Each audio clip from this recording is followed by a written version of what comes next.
Hello children, बहुत बहुत स्वागत, बहुत बहुत प्यार। तो चलिए आज हम जानते हैं त्रिविमीय आकृतियों के बारे में। त्रिविमीय आकृतियाँ वे आकृतियाँ होती हैं जिनमें तीन विमाएँ होती हैं, यानी लंबाई, चौड़ाई और ऊंचाई।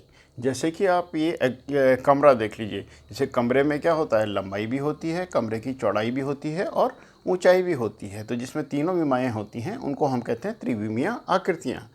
द्विविमीय आकृतियों के बारे में तो आपको पहले पढ़ाया गया है, जैसे आयत है, वर्ग है। हमने इसके बारे में आपको बताया था कि ये जिन जिन आकृतियों में दो ही विमाएँ होती हैं उन्हें हम द्विविमीय आकृतियाँ कहते हैं, और जिनमें तीनों विमाएँ यानी लंबाई, चौड़ाई और ऊंचाई तीनों विमाएँ होती हैं उन्हें हम त्रिविमीय आकृतियाँ कहते हैं।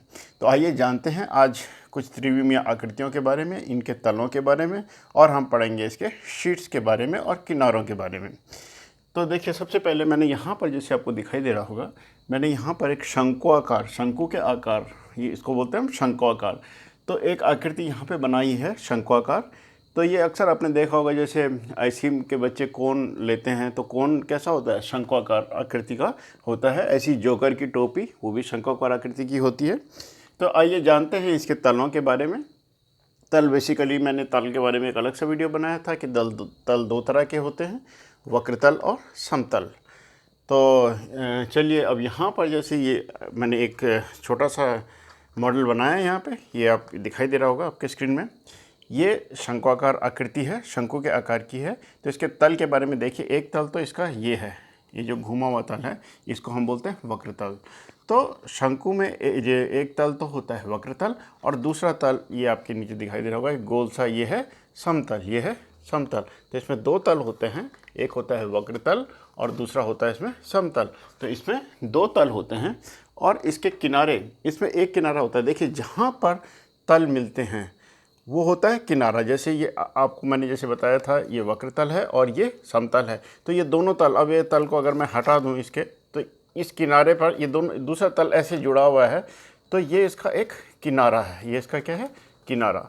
तो एक शंकुआकार आकृति में दो तल होते हैं, एक तो वक्रतल और दूसरा समतल, और इसमें एक किनारा होता है, और ये इसका शीर्ष है, ये इसका शीर्ष है, ये इसका शीर्ष।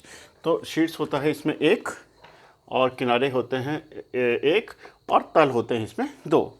तो चलिए अभी दूसरी आकृति है, जैसे यहाँ पर है, ये बेलनाकार आकृति है। अब ये देखिए, ये डिब्बा है, ये बेलन के आकार का है, बेलनाकार। इसमें तीन तल होते हैं। एक तल ये ऊपर दिखाई दे रहा होगा, ये है समतल। इसका दूसरा तल ये वक्रतल, और इसका ये तीसरा वाला तल जो इसका बॉटम है, ये भी एक समतल है। तो इस बेलनाकार आकृति में एक और दो तल होते हैं, दो समतल होते हैं और एक वक्रतल होता है, यानी बेलनाकार आकृति में कुल मिलाकर तीन तल होते हैं। अब बात करते हैं इसके किनारों की। तो जैसे मैंने आपको कहा था, जहाँ पर दो तल मिलते हैं तो वहाँ पर किनारे होता है। देखिए, ऊपर का तल मैं अगर अलग कर दूँ, ये अलग कर दिया, तो ये देखिए, ये इसका एक किनारा है, ये इसका एक किनारा है। जहाँ पर ये एक तल, ये दोनों तल जहाँ पे मिलना है, तो एक किनारा ये है। और इसी तरह अगर मैं इसके बॉटम का, इस तल को भी अगर अलग कर दूँ, तो एक किनारा इसका ये है। तो इसमें दो किनारे होंगे, तो इसके दो किनारे होंगे, और इसमें तीन तल होंगे, जिनमें से दो तल तो समतल होगा और एक तल इसका वक्रतल होगा।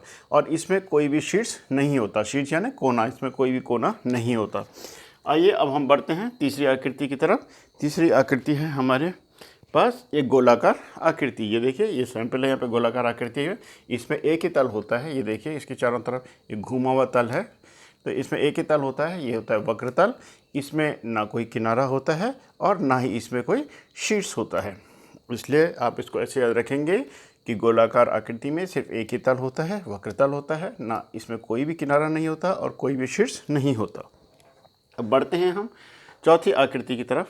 ये मैंने यहाँ पर बनाया है, ये देखिए, ये घनाभ की आकृति है। घनाभ की आकृति इस तरह की आकृति होती है। जैसे मैंने यहाँ पर एक चौक का डिब्बा लिया है, ये घनाभ की आकृति का है।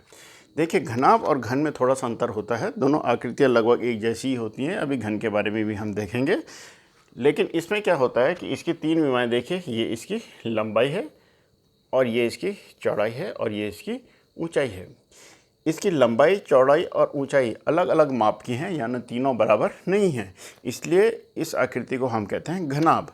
और ऐसा घनाभ और ऐसी आकृति जिसमें कि लंबाई, चौड़ाई, ऊंचाई जैसे ये है, देखिए, इसमें ये इसकी लंबाई, ये इसकी चौड़ाई और ये इसकी ऊंचाई।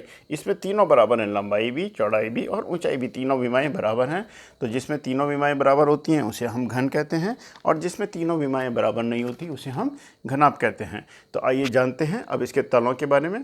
तो देखिए इसमें 6 तल होते हैं और 6 के 6 तल समतल होते हैं। देखिए जैसे आपको दिखाई दे रहा होगा सामने से पहला तल, और इसी के इसको अगर मैं ऐसे घुमा दूँ, ये पहला तल है, इसको अगर मैं ऐसे घुमा दूँ तो ये दूसरा तल, फिर साइड से ये तीसरा तल, फिर ये चौथा तल, ऊपर पांचवा तल और इसका बेस 6 तल।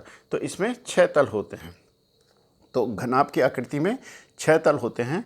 और इसके किनारे देखिए आप, इसके किनारे देखिए, एक जहाँ पर तल मिलेंगे उनको हम किनारे कहते हैं। जैसे देखिए इसका किनारा 1, 2, 3, 4। तो इस तरह से आप खुद भी गिन सकते हैं किसी भी घनाभ की आकृति को लेके। तो इसमें 12 किनारे होते हैं, इसमें 12 किनारे होते हैं। अब करते हैं इसके शीर्षों के बारे में बात, यानी इसके कोनों के बारे में बात। तो जहाँ पर 2 किनारे मिलते हैं, 2 भुजाएं मिलती हैं, वो वहाँ पर कोना, यानी उसको हम शीर्ष कहते हैं। तो इसमें 1, 2, 3, 4 और फिर 4 पीछे की तरफ, 5, 6, 7 और 8। इसमें 8 शीर्ष होते हैं।